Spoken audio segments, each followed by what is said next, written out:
Meron pong bukal dito sa area namin, kaya naman puro basura. Ayan, puro basura. Tapunan ng basura yung bukal.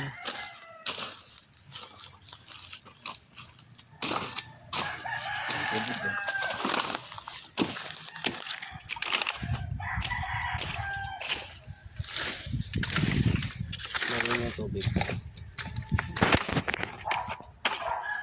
Pag naayos, nililinis siya. At saka medyo maganda yung daloy ng tubig.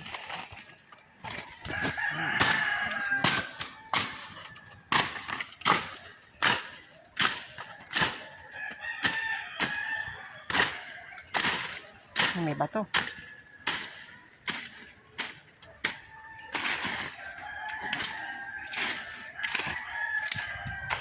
Mababaw tubig kasi tag-init ay. At least meron pa rin dumadaloy na Pero tubig. nawawala. Bukal yan, bukal. Galing sa bukal.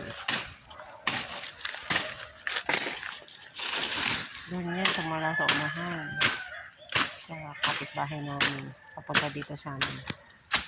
Hanggang dito. Yung daloy ng tubig.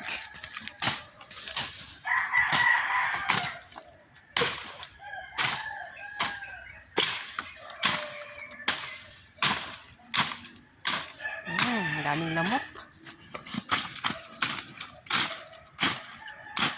Dapat malinis na lagi. Parang sisiraan ng lamok.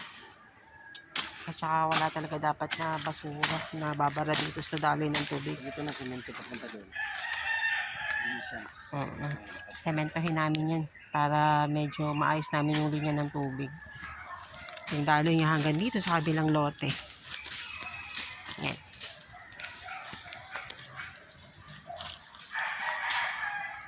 Hindi na ganong kita kasi lumiit na yung kumipot na yung daloy ng tubig. So,